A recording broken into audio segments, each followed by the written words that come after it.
Hey y'all, Eric with EastTexasHomestead.com, and I want to give you a end of summer update on the swell. Um, Still haven't really done anything with it. The one big thing that's changed is now that we have water on the property from the well, we've been pumping water and filling the swell maybe once a week or so, once every other week. But other than that, it's just kind of been let to do its thing. Did add some compost, a few bags of compost store bought to the top of it, and that's about it. So right here we've got a comfrey plant. This tree right here has finally started to put on a little bit of growth. You can see from here to there, it's probably done all of that in the last month. That's about 2 feet of growth. That is a Cinco Asian pear, and I was really contemplating on just ripping the thing out of the ground because it hasn't been doing much, and you'll see when I show you some of the other trees how well they've done. I'm really not that familiar with the Cinco variety, so it's possible that it just takes a while to get going. I'm not sure. Next to it, you'll see we've got this guy right here, and this is a mulberry, and it was planted as a sapling about that big earlier this summer, so it's done great. And my initial plan was to not have it here permanently, but to plant it here and then move it later. But since the pear was doing so poorly, I was like, well, I'll just let it take off and I'll get rid of the pear. Now I'm not so sure I want to do that. Here we've got more comfrey, and it's doing great. It's huge. Give you a little size scale on these leaves. Put my foot down here. So right here we've got some peppermint, and I covered it up. It was growing right here. I covered it up with the compost, and you can tell this isn't really that well compost. It's pretty much mulch, but it's what I had available. The peppermint, oh man, it smells really good after disturbing it a little bit. So you can see it's coming up a little right here, coming back through, and it's spread out the sides. Here we've got another Cinco, and man, just really not that impressed. Now this one once again is putting on, if I get to focus, not gonna work, putting on a little bit of growth here at the end of the summer. And honestly, a lot of that's been since we got water out here. So I'm thinking also maybe it's just that they really need more water than they've been getting just from rainfall. So I also want to point out, we almost lost this blueberry plant right here, and then we got the water and got it back. So got some clover coming up, got some weeds, some goldenrod, and I'd let some of that stuff come up. I brought some of it down, but it was giving a little bit of shade to some of the plants. Here we've got another mulberry, doing great. And whenever I first planted it, it was right next to this comfrey, and the comfrey was dwarfing it, so I just kept pulling the comfrey back so that it wouldn't shade out the mulberry completely. And I was worried that it was going to overtake it, but man, the mulberry just taken off and really outperformed it. We've got some raspberry here that's seen better days, but it put out some pretty good stuff earlier this year. More comfrey. Man, I really need to harvest this stuff. It is thick. Let's see, over here we've got a, see if I want to have shade or sun. We've got a mimosa tree that's volunteer. It's just come up by itself, but I'm cool with that. Like to have more of them in here. It's a support species. To fix nitrogen into the ground and give shade. Nice dappled partial shade, which is great. Got a wild blackberry that I transplanted, and it's doing great, crazy. This guy here was planted the same time the Cinco was. This is a Santa Rosa Plum, and it's not looking awesome right now. It was looking great just a few weeks ago. So I'm not real sure what's going on with it. It might just be the time of year. We've finally gotten into some cooler weather. But you can see I've been just cutting it off. I'm not going to let it get any taller than this. So a lot of y'all, I can see right now, those trees are way too close together. Yes, if I was going to let them grow to full size, that's not the plan. These are backyard orchard style. So I'm going to keep pruning them off. You can see they start down here and then put out branches, leaving a nice open center. Got a lot of pruning yet to do once the leaves fall off. So throughout the summer I've gone in and just kept it to where I can constantly just cut it off where it's getting above where I can reach. Let's see what's next. More comfrey. You can never have too much comfrey in your garden.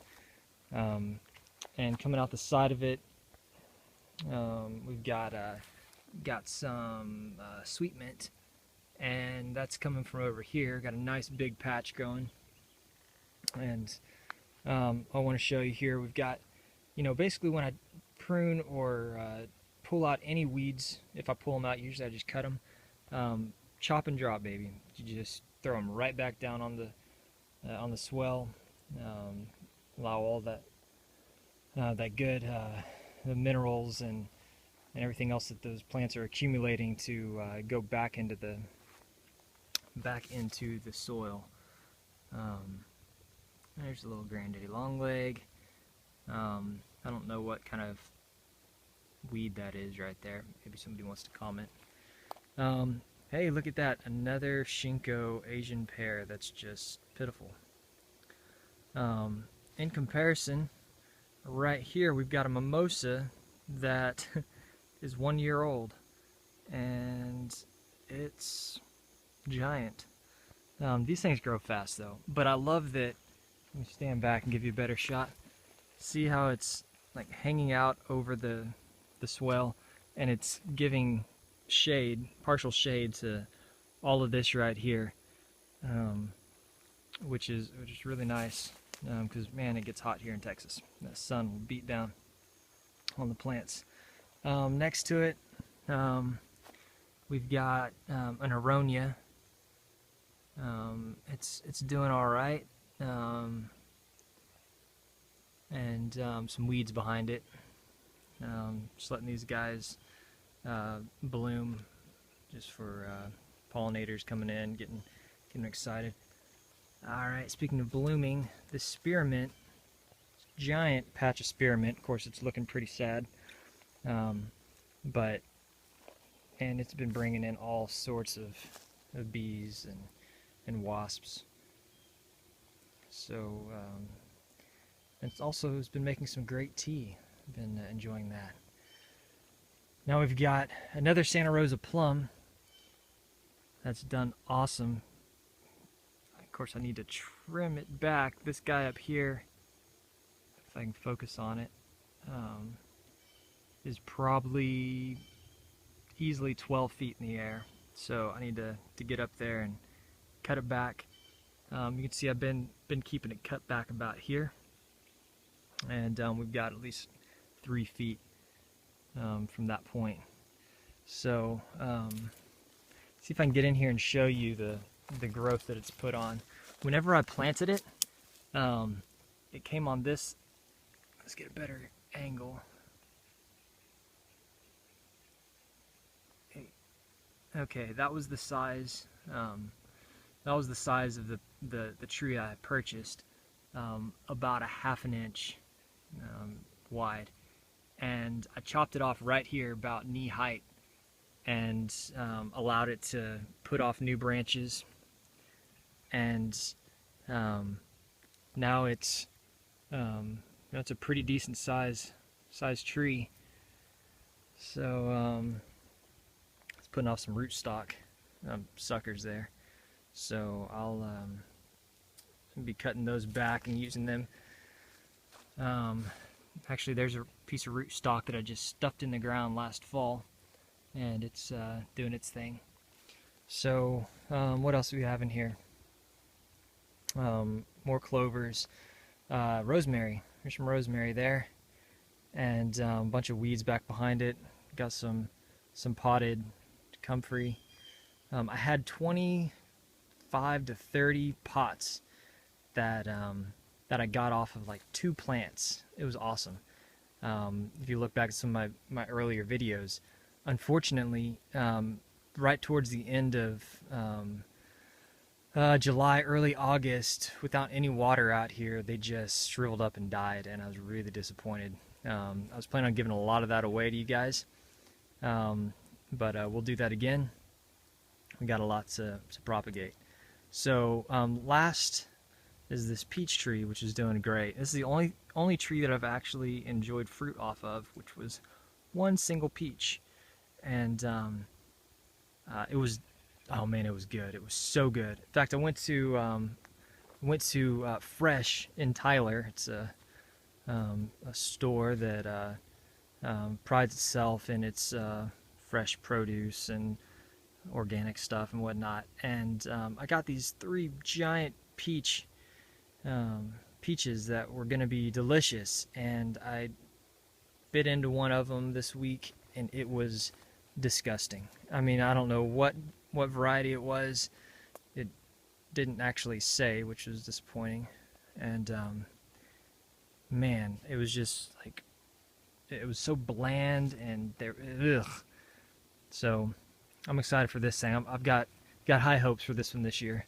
Okay, finishing up the swale, we've got another mimosa, actually a couple of them back there, and then a blueberry, which I think bit the dust. So if you haven't watched some of the earlier videos of what the swale is and what it does, go back and do that. But basically it's this ditch that is on contour so that it's perfectly level, and so all the water from uphill rushes down in a rain event and then goes into the ditch and is stopped behind the berm, and then the water slowly soaks into the berm, and allowing you to not have to irrigate as much. These trees would be just fine from here out, never having water added. Some of the other things, definitely the annuals that I'll have in here, they'll need water, of course, but I've had pretty good luck with it. Overall, it's been really good.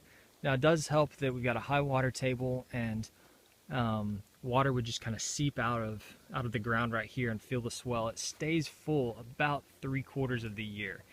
In fact, I've had goldfish just swimming around in the thing for half the year. So anyway, I hope this video has been entertaining, showing you a little bit about what you can do in your backyard in a small amount of space. Look, we've got 1, 2, 3, 4, 5. Wait, let's see.